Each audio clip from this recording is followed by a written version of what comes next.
All across the globe, people are learning to make jewellery from home with a simple toolkit and a passion for making sparkly things.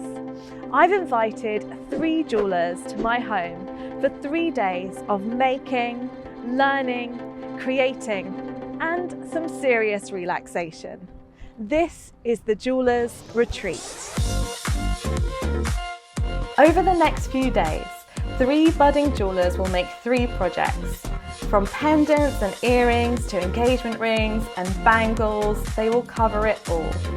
With only a limited time to complete each project, the pressure will be on.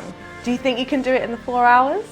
I'm going to give it a really good go. I think it's going to be a push. Well, I think I need help.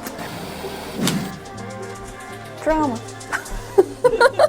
But we'll be cheering them on every step of the way, and we'll get to see just how some of this amazing jewellery is made. Expect jewellery making.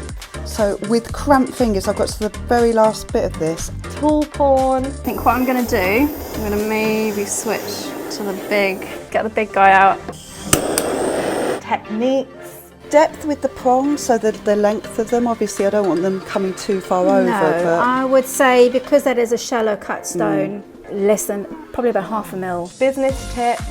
So it is a really important thing to set out a contract so that the customer knows exactly what they're getting.